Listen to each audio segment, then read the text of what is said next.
Ésaü disait en son cœur à cause de la bénédiction dont son père l'avait béni. Et Ésaü disait en son cœur, les jours du deuil de mon père vont approcher, et je tuerai Jacob, mon frère. On rapporta à Rebecca les paroles d'Ésaü, son fils aîné. Elle fit alors appeler Jacob, son fils cadet, et elle lui dit, voici, Ésaü, ton frère, veut tirer vengeance de toi en te tuant. Maintenant, mon fils, écoute ma voix. Lève-toi, fuis chez Laban, mon frère, à Charan, et reste auprès de lui quelque temps, jusqu'à ce que la colère de ton frère se détourne de toi, et qu'il oublie ce que tu lui as fait. Alors je te ferai revenir. Pourquoi serais-je privé de vous deux en un même jour? Jacob envoya devant lui des messagers à Ésaü, son frère, au pays de Seir, dans le territoire d'Édom. Il leur donna cet ordre. Voici ce que vous direz à mon seigneur Ésaü. Ainsi parle ton serviteur Jacob.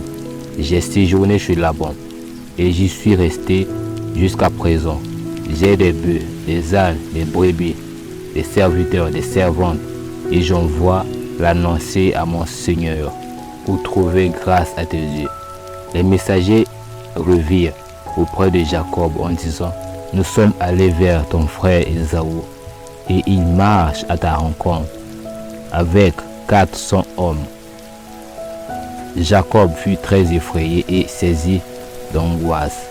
Il partagea en deux camps les gens qui étaient avec lui, les brebis, les bœufs et les chameaux. Et il dit, si Ésaü vient contre l'un des camps et le bat, le camp qui restera pourra se sauver, dit Jacob. Dieu de mon père Abraham, Dieu de mon père Isaac, Éternel qui m'a dit, retourne dans ton pays et dans ton lieu de naissance, et je te ferai du bien. Je suis trop petit pour toutes les grâces et pour toute la fidélité dont tu as usé envers ton serviteur. Car j'ai passé ce Jourdain avec mon bâton, et maintenant je forme deux camps.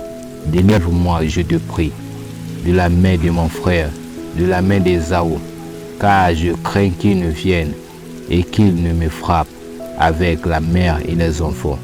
Et toi, tu as dit, je te ferai du bien, et je rendrai ta postérité comme le sable de la mer, si abondant qu'on ne saurait le compter. Jacob demeura seul. Alors un homme lutta avec lui jusqu'au lever de l'aurore. Voyant qu'il ne pouvait le vaincre, cet homme le frappa à l'emboîture de la hanche, et l'emboîture de la hanche de Jacob se démit pendant qu'il luttait avec lui. Il dit, laisse-moi aller car l'aurore se lève. Et Jacob répondit, je ne te laisserai point aller, que tu ne m'aies béni. Il lui dit, quel est ton nom? Il répondit, Jacob. Il dit encore, ton nom ne sera plus Jacob, mais tu seras appelé Israël, car tu as lutté avec Dieu et avec des hommes, et tu as été vainqueur. Jacob l'interrogea en disant, fais-moi, je te prie, connaître ton nom. Il répondit, pourquoi demandes-tu mon nom? Et il le bénit là. Jacob appelait ce lieu du nom de Péniel, car, dit-il, j'ai vu Dieu face à face, et mon âme a été sauvée. Le soleil se levait lorsqu'il passa Péniel. Jacob boitait de la hanche. Jacob demeura dans le pays de Canaan, où avait séjourné son père.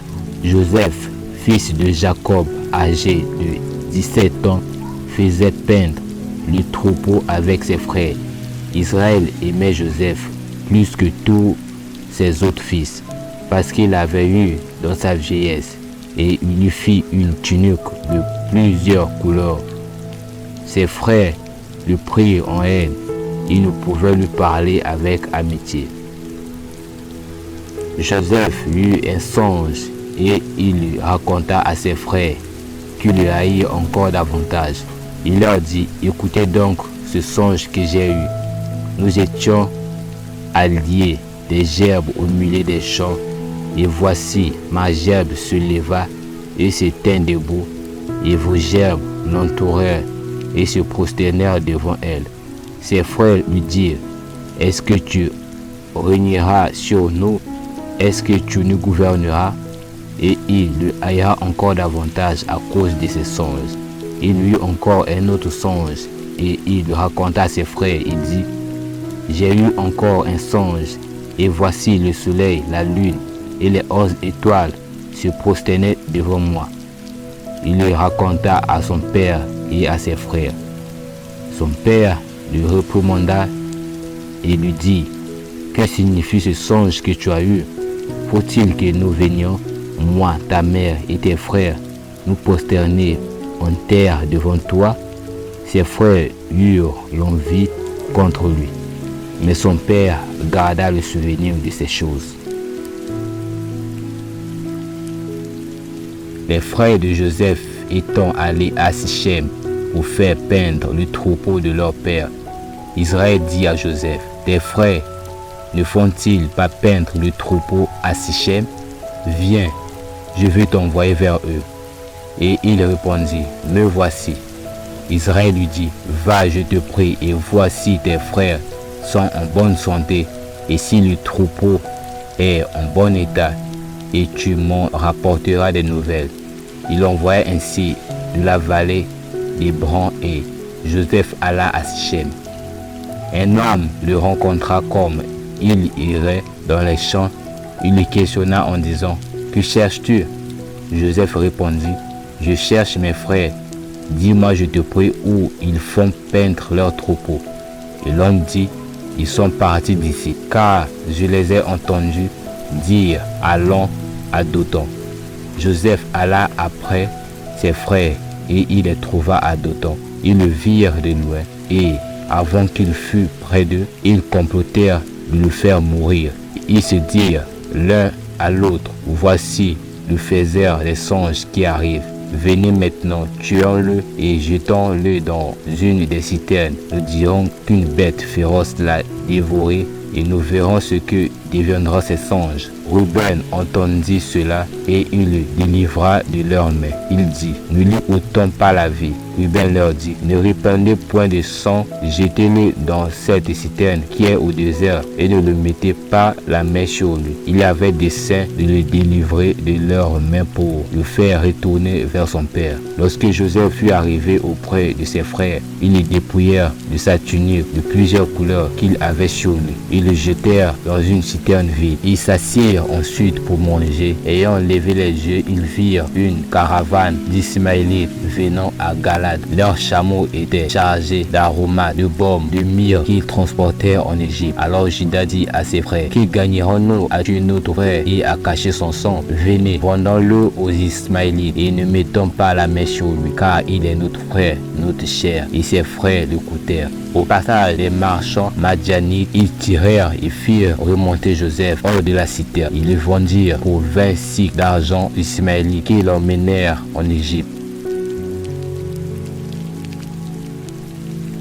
Ruben revient à la citerne et voici Joseph n'était plus dans la citerne. Il déchira ses vêtements, retourna vers ses frères et dit, « L'enfant n'y est plus, et moi, où irai-je » Il prit alors la tunique de Joseph et ayant tué un bœuf, ils plongèrent la tunique dans le sang. Ils envoyèrent à leur père la tunique de plusieurs couleurs en lui faisant dire, « Voici ce que nous avons trouvé. Reconnais si c'est la tunique de ton fils ou non. » Jacob l'a reconnu et dit, « C'est la tunique de mon fils. Une bête féroce l'a dévoré. » Joseph a été mis en pièces. Et il déchira ses vêtements, il mit un sac sur ses reins et il porta longtemps le deuil de son fils.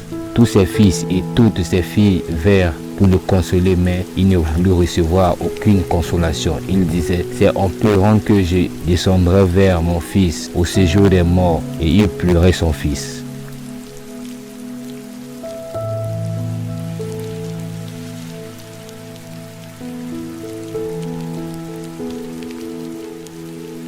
Les Madianites le vendèrent en Égypte à Potiphar, officier de Pharaon, chef des gardes. On fit descendre Joseph en Égypte. Il habitait dans la maison de son maître, l'Égyptien. Son maître vit que l'Éternel était avec lui et que l'Éternel faisait prospérer entre ses mains tout ce qu'il entreprenait. Joseph trouva grâce aux yeux de son maître, qui l'employa à son service, établit sur sa maison et lui confia tout ce qu'il possédait. L'Éternel bénit la maison de l'Égyptien à cause de Joseph, et la bénédiction de l'Éternel fut sur tout ce qui lui appartenait, soit à la maison, soit au champ. Il abandonna aux mains de Joseph tout ce qui lui appartenait, et il n'avait avec lui d'autre soin que celui de prendre sa nourriture. Or, Joseph était beau de taille et beau de figure. Après ces choses, il arriva que la femme de son maître porta les yeux sur Joseph et dit: couche avec moi. Il refusa et il dit à la femme de son maître: voici, mon maître ne prend avec moi connaissance de rien dans la maison, et il a remis entre mes mains